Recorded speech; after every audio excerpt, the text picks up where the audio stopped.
And the more of those customers that you have in your database, that future proofs you. So when you go buy a car that's 2 days old, or you trade for one that you don't know is going to be a good car or not, but you got 8 other people looking for an intermediate car around 20 grand, and you just traded for one yesterday, you get to call and email those 8 people today, day one, instead of having to wait till the photos get done and you get more aggressive with your price, then you start getting leads, which could take 20, 30 days. Don't wait around for the up bus. Get in the driver's seat and take control of your operations. Are you ready to increase profitability, have better processes, and get proactive with your operations? Welcome to the Up Bus Podcast. Here's your hosts, Jasen Harris and Jasen Rice. Hey, what's going on? Podcast Nation, it is Jasen Harris here, along with Jasen Rice, and this is the Up Bus Podcast. What's up, Jasen? How you doing, man? I am doing awesome. Just waiting for the Up Bus to show up. Just waiting for the Up Bus. Yeah, ready for this episode. You're not supposed to wait for it. You're supposed to be proactive, attack. Wave it in. Well, you know what, though? I like I said, this is my favorite part of the week. I love doing these podcasts with you. And it's, I actually, we're going to talk a little bit about today. I was recently on a used car lot, and it kind of looked like they were all sitting around waiting for that up bus to show up. I pulled up. There were like 3 guys outside on a smoke break. I don't know about you. I'm totally going off track here. I never let my staff smoke in front of the dealership. No. Right? Definitely not. Yeah, definitely not. Feel like a 101, like first impression kind of a scenario. Yeah, exactly. When I was surprised when I literally pull up, there's like 3 guys out there all, having a puff. Don't get me wrong. I'm in the car business. I smoked. I said it, but I don't know. I just first impressions, right? And that is kind of what we're talking about today. We're talking about, what are those first impressions? How can we, craft out, let's just call it a better first impression with the intent to kind of future-proof, our efforts. Because I think too often, a lot of these podcasts, which is great. I love talking about like stuff that needs to be done like right this second. But, I think any good used car department out there is playing for the long game, not the short game. And it's that long, consistent execution of sales, consistent retention of customers. I will say this, and maybe I want to throw a little rabbit curve in. Like, how often do you think in used cars do we talk about customer retention? Yeah, not much. Right? Half time you don't want them back, right? Because they're like got jammed into something. True. I wonder have you ever been that customer? Maybe I've been that customer once before. The one that the afterwards you're like, oh God, please don't come back. Yeah. No, I'm a good customer. I'm sure you are too, right, Jasen?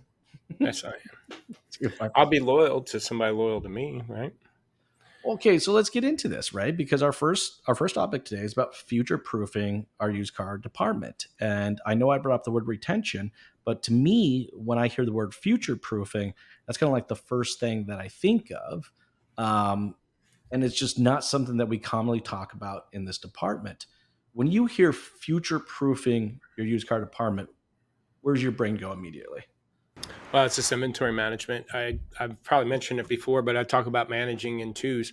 And what I mean by that is for inventory to future-proof your investment dollars is, and what I mean by managing in twos, I'd want a 2-month policy, meaning a 60-day policy on my inventory.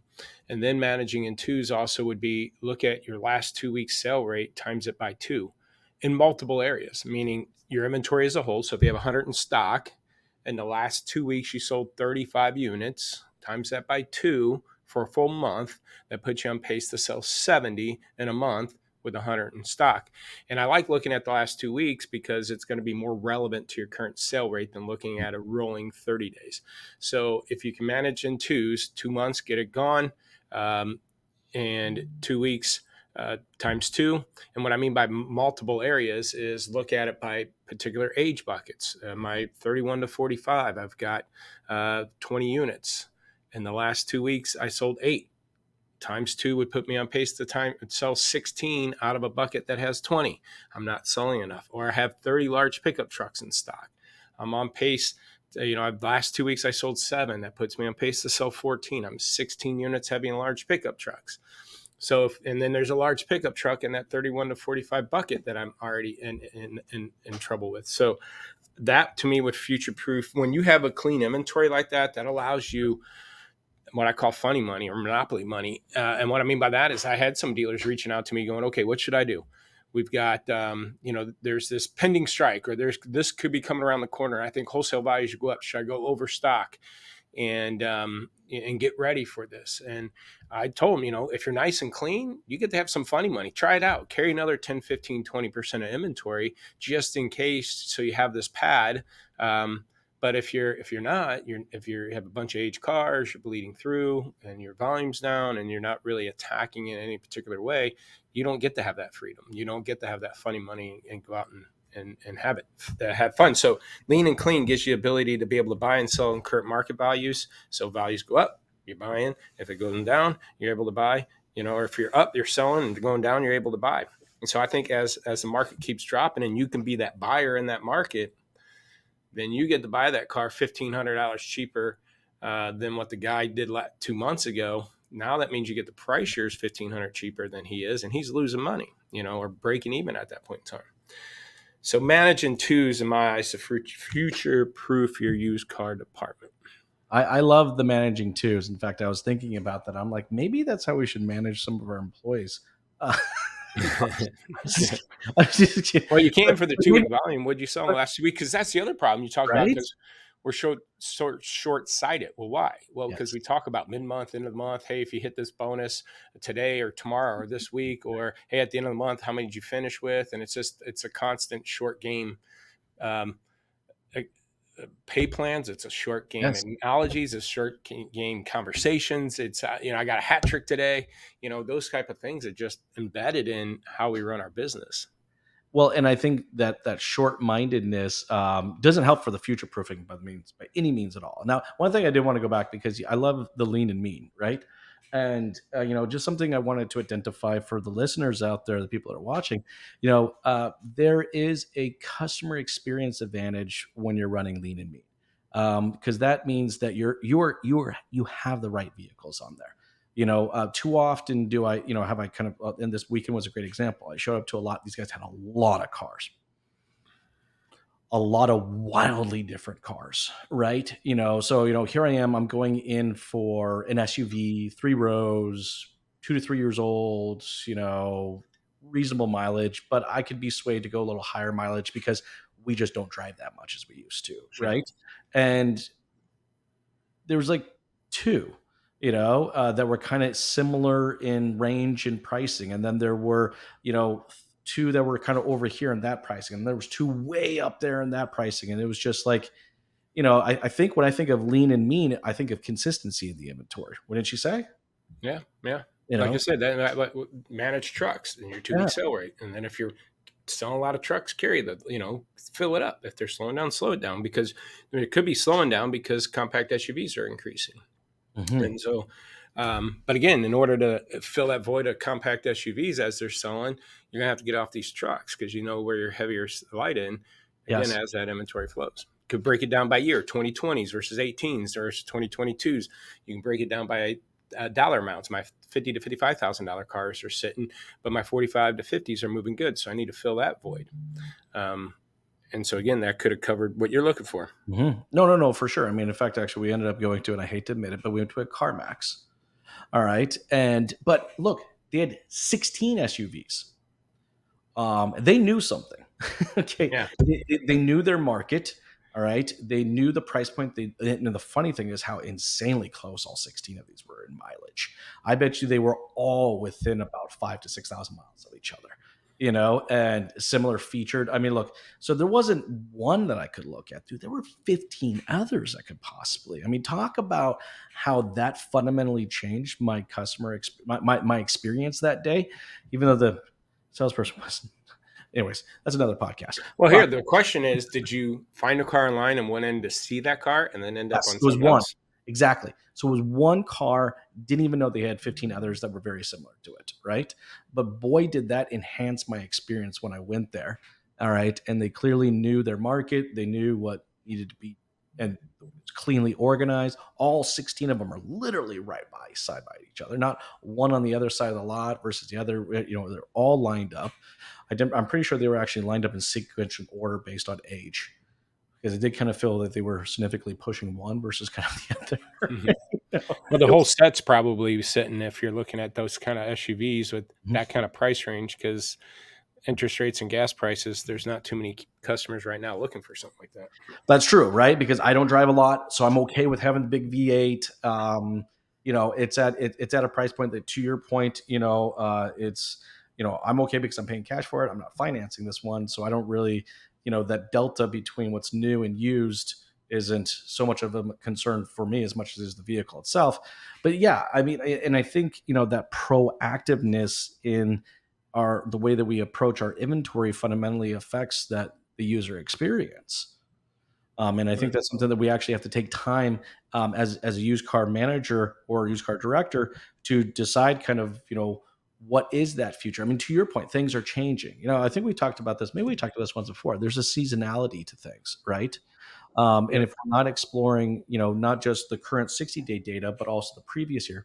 So let's Well, here, let me dig in before I forget that on future yeah, proofing too. You made me think about, because we're talking, made me start thinking about switch leads, because yeah. you want in on one car, you're getting switched to another. We do that on our physical lot. You need to do that with your virtual lot or your overall lot. I mean, what I mean virtual lot is your leads. So when a Mhm. customer comes in on or submits a lead on a particular vehicle, or they open to others, and or if they're on a car that eventually sells, do you just turn that lead over or turn it to lost, or do you Mhm. actually start offering alternate vehicles? Because as seasonality, what we're getting ready to talk about, as the seasons shift and leads are going down, don't to future proof your dealership, don't give up on these leads. Keep them active. You already know their name, phone number, contact information, possibly their segment, meaning large pickup truck, price point 40 grand. Go find other vehicles to entice that customer. And the more of those customers that you have in your Yes. database, that future proofs you. So when you go buy a car that's 2 days old, or you trade for one that you don't know is going to be a good car or not, but you got 8 other people looking for an intermediate car around 20 grand, and you just trade it for one yesterday, you get to call and email those 8 people today, day one, instead of having to wait till the photos get done and you get more aggressive with your price. Mhm. Then you start getting leads, which could take 20, 30 days. So to me, future proofing would be, I don't here, I would want to be on 2 or 3 major ones. And I say major ones. There's others that are good out there. I say maybe there's 4, but Auto Trader, Cars.com, Car Gurus, Carfax is doing pretty good. True Car is a good lead provider type scenario. I'd at least be on a couple of those Of course. along with your SEO, SEM stuff, because I want to capture as many people in the market, because they're not submitting a lead if they're not in the market. Now, can they buy or not? Who knows? But um, that way, when I do get a car, I got 10 switch opportunities instead of 1 or 2. And I only got 1 or 2 because my team moved 8 of them to loss because they followed up for 20 days and gave up, or they're on a 30-day lead that was on a car that sold, so they gave up and they just moved these to lost. And now your database is gone to be able to help you move, future proof that inventory. Again, as you go into seasonals that change and slow down. Well, look, and I'm glad you brought up the communication strategy. So this is funny. You want to know how this whole, I guess, putting me back in market started was, a little over a year ago, I was shopping for like a Yukon XL, right? Mm-hmm. About a year and a few months ago, they were stupid expensive, and I mean stupid, right? Like, I Now they're mean, 10 grand cheaper. 100%. So I remember inquiring about one. I'm literally either it was a year or maybe a year and a couple months. It has definitely been some time.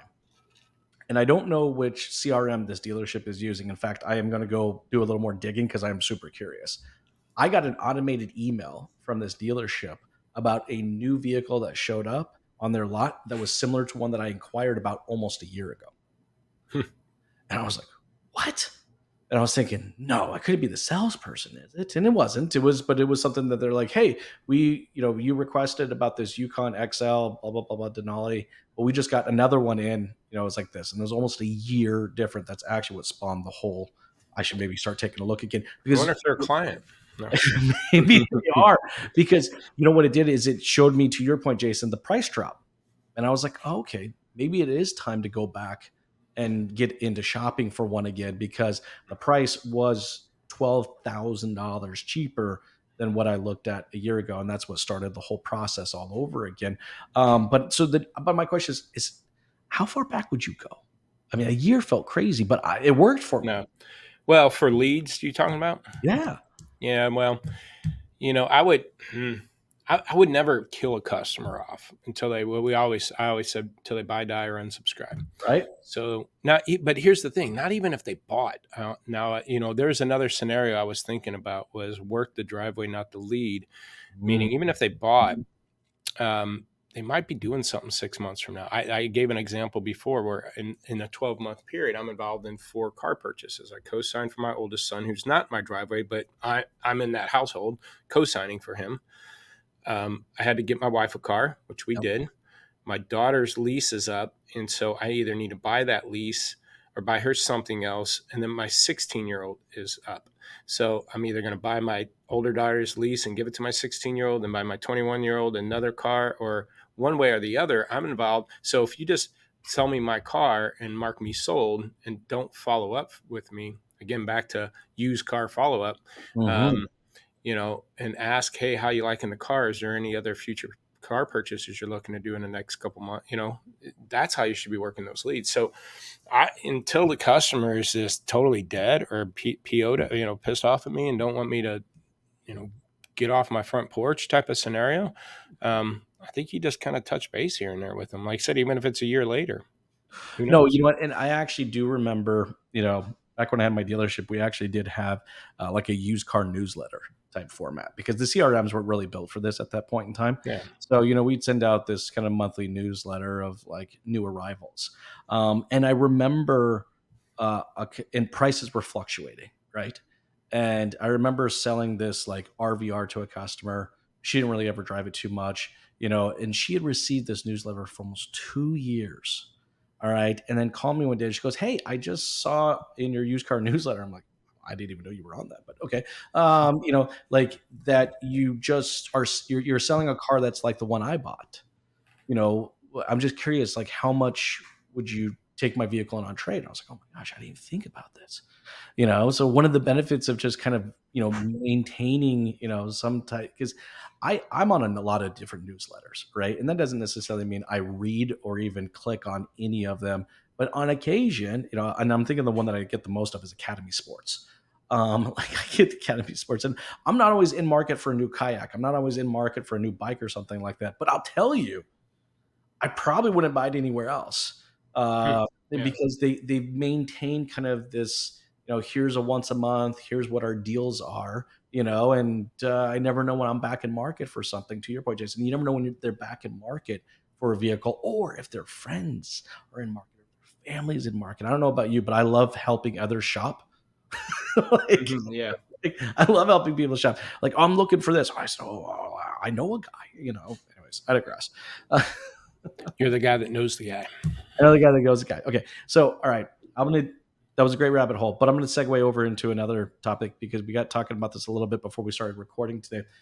This weekend, I watched the movie, and I don't know why, because maybe I was out, at used car lots, and I thought it'd be funny to watch used cars with Kurt Russell. Yeah. Hands down, one of the best automotive movies of all time. In the sense of we get to laugh at ourselves about some of the silly things we may or not have done or heard about somebody else doing, But man, that iconic plaid jacket, Yeah. the the rolling back of the odometer and everything like that, and it's funny as I was watching this movie and I was realizing because my wife was, she actually asked me, she goes, "Are there still dealerships like this?" And I wanted to say no. I Um, wanted to say no. I did, but there are, I don't know I if they still have strippers on the hoods, but yeah, I mean, probably not. yeah, yeah, Probably not. They're a little more woke now. yeah. But I will say that this reputation or this stigma, and what I wanted to do is I want to pick your brain. A, do you believe that stigma still exists? A, and then B, how do you think there are some good ways that we can combat that stigma slash reputation? I think the stigmas. Hopefully, it's not so much. I don't know if it's the stigma as much as It's the timing and the obstacles you make customers go through. You know, I, they got enough. Customers have enough information to find out if it's a good deal or not, if they're comfortable with it. I think we're more nowadays they're getting frustrated with is, why is this taking so long? Why am I sitting here for 2 hours waiting to get into finance? Why is it taking 45 minutes to see what my car is worth? You know, why do I got to come into your dealership before you can tell me what my paint? It's like that's the crap that I think they're fed up with. The stigma, I think they deal with it as far as they can find out if it's a good deal. They know they can buy it, and they just want to, buy it and be done with it. But we make it hard for them Yes. more times Awesome. than not. So I think the stigma of the used car persona guy, or the stuff that we put them through is, I think, the bigger things than it is the Weinstein and Sheehan. Now, that not that don't happen anymore, but between Carfaxes and information that you can get on a vehicle, I think customer going in feels confident what they're doing, what they're buying. It's just a matter of how easy you can make it for them. So that goes into, I think your reputation and retention both. I mean, if you can take this technology that's available for you, allow customers to do as much as they can before they come into the dealership and make their visit quick, fast, and easy and fun, then you're going to win, and that keeps your retention. That keeps people referring to you. That gets your, I mean, think about that too as a salesperson. I mean, if I can get the same commission doing half the work because they've already spoon feed all that information to the customer. Here's a credit app fill out. Give me your information on your trade, and all these forms are coming in, and all I got to do is bundle it up and go here based on the information you gave me. With the interest rate of 6.9, your payment's going to be 432 for 60 months. If you put another grand down, it could be at this. Are you, and have all that stuff done prior to they come in. All I got to do is go over the vehicle for 45 minutes or 30 minutes or an hour, whatever the car takes to get over. I think that's employee retention because their job's done easier now and they're getting the same commission. Sales, the customer's happy, right? Mhm. And then if you've got that going on in the busyness of your dealership and everybody's there making deals and buying cars and delivering and coming in and out of your store, it just makes your reputation in the market good.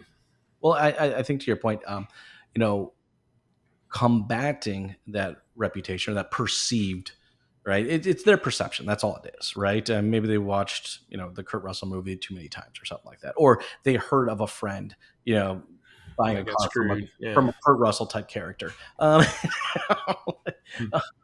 But I think, and I love what you're saying here because I think we've kind of done this on the new car side, but we really haven't kind of fundamentally done this on the used car side of really, mapping out what the process is prior to then coming into the dealership, right? The one thing that COVID did was bring in digital retailing, which in a sense kind of did map out a process where the customer was kind of in control of this. And I do know some dealerships are kind of using that for used cars, but it's still, I don't think we've been very clear about like, hey, this is our process. I know that there's some big used car dealerships out there that have gone to a one price model of trying, and that's actually where I'm going to go with my next question because I want to get your thoughts on the whole one price model. Because that was kind of their attempt to kind of combat this perception of saying, no, you don't need to negotiate with me. I'm not going to Yeah. negotiate with you. We're going to be a one price store. Do you think that helps? And what are your thoughts on a one price store? I mean, there's obstacles around it. Obviously, you got to get the whole team buy-in. You got to get the market to buy in, the customers to understand that you're not bluffing. But there's also different ways that dealers do it. I was going to say different ways to do it, but I would say different ways the dealers should do it. What I mean by that is some dealers are one price across the board. And what I mean by that is they don't negotiate even the trade or nothing. They're just down to the penny. Here it is. And the customer walks around. Mhm. There are some dealers that are one price on their cars, but will wiggle on a trade, so is that really one price? But if that's a model that you're more comfortable, I'd rather you do that than probably not do the one price. So, I think because here's the other problem. It all stems back to employee retention. It all stems back Yes. to the pay plans. Okay. So if my people are paid on gross and I got cars that I can't make money in because they got older, the market shift. Imagine having a Tesla that, Elon just dropped 15 grand off and now you're 10 grand upside down in it. Your salespeople have no interest at all selling that car because they're not going to make any money on it. Nope. So that goes back to pay plan. But if you're if you're in a negotiating dealership that is paid off of commissions, now you can negotiate and then pay off of units and not commissions. So I think it's all pay plan structure, but even at one price, I think is good, but it takes a lot of time, a long time in the market to effectively do it. One good example, like Ralph's Shop, I worked with them 20 plus years ago, probably, at least 2006. So 18 years ago, 19 years ago. And they've been when I was with them back in the day, they were one price for 15, 20 years. So they got known in the market. They're one price. So Yes. if I was a dealer in his market, it'd probably be pretty easy to start doing one price myself because their customers are aware of it in the market. If you're the first dealer in the market doing that, it becomes a struggle for your sales staff. So it's hard. You'll have to stick to it. It's a And long then play. work through that grind, but it go again back into market awareness and how easy are you making it for people to buy? I mean, that's the whole point of making it one price, is to make it the transaction easy. Hey, it's easy. It's 20 grand. No negotiation. Okay. But if it takes 2 hours to get in your F&I department, did you really, what's the point of, we might as well negotiate it for an hour or two too. No, that is so true, right? Like, are you really one price in the sense that you're doing that as a marketing message or a branding message, or are you one price in the sense that this is a operational commitment? All Yeah. right, to be in one price. And yes, I may have, to your point, I love that. I come in on one price, but then I'm going to stick you in a box for 2.5 hours. Yeah. And Beat you up and try to upsell you on the, negotiate on the back end. It's a $3,000 warranty. No, thanks. Well, what if I can get it to for 25? Okay. gosh, I'm seeing crazy stuff out there. I mean, and I'm sure you probably see this too. You see, like, this is the price, but it doesn't include safety, this, and this warranty. I've seen that model, and I actually saw, because now I'm shopping. It's funny. I actually took a picture of it. I'm going to post it on LinkedIn here pretty soon. Is a dealership's advertisement where they legitimately said, "We do not discuss pricing over the phone. You must come into the dealership." I was like, wow, now that's bold. So like, That's working great for Carvana, right? Yeah. wow, I'm like, that must be working amazing. They don't do stuff like that. Oh, of course not. But I think I want to go back to something you had mentioned, because I think it's so important, is talking about pay structures, right? And this is a perfect segue into kind of what our next one, which is around staff retention of best practices.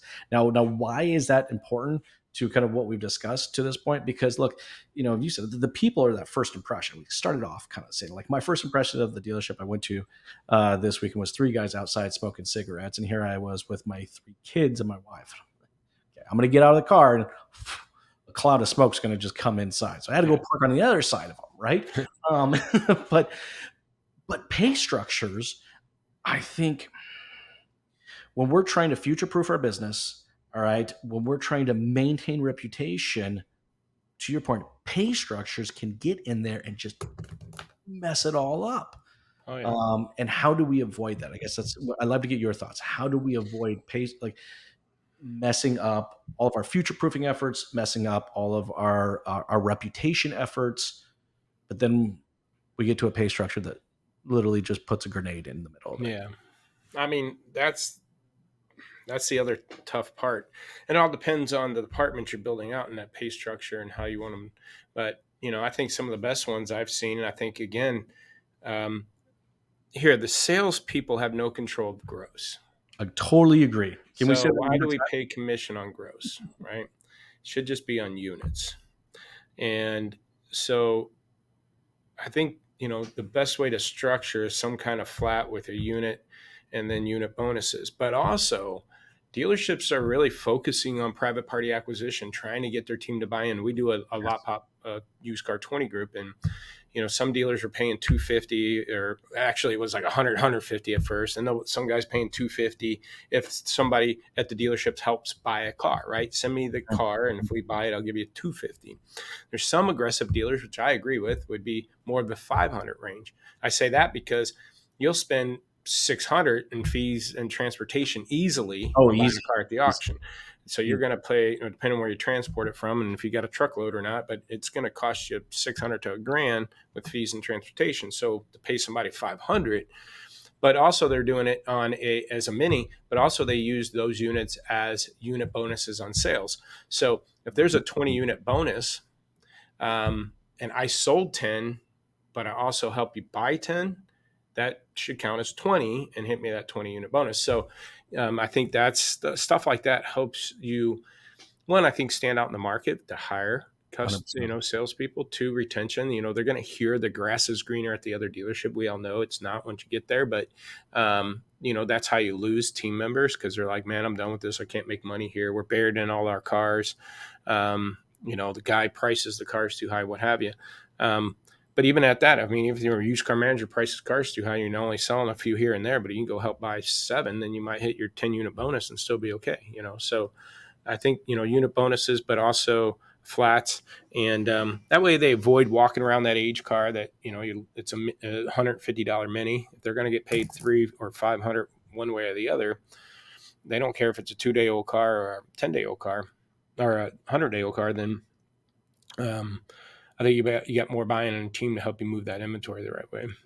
Oh, no, I totally agree with you. I mean, in fact, that's actually how I kind of had similar structure in mind. I paid my team a salary. I think I was probably pretty early in my market to pay my sales team a salary, right? But my concern was I had purchased a dealership that had a bad reputation. I knew that getting into it, right? I knew the previous owner just did a bunch of stuff that really probably shouldn't have been done. And I knew one of the reasons I was buying this dealership on the cheap side was because of the bad reputation, right? So I knew to kind of combat that I needed to have a very documented process of what the customer experience was going to be, and that did require, let's face it, more work. It really was. It was more work. It was doing it more for the customer, less necessarily for myself. And I realized to get buy-in, right, or not only buy-in, but also to maintain a level of expectation, meaning that, all right, I'm paying you a salary to execute this, and this, right? And that is what in there is the expectation. And to your point, I did volume because not gross. I still, look, I think anybody out there watching and listening right now, we might get some people that are going to argue with this. I don't think the salespeople control gross. Management can control gross. And they can do it in many different ways. The way that they manage the inventory, all right, what their 60-day strategy is, all right, to way How they're they bought the car, how much recon they did in it, marketing. Yeah.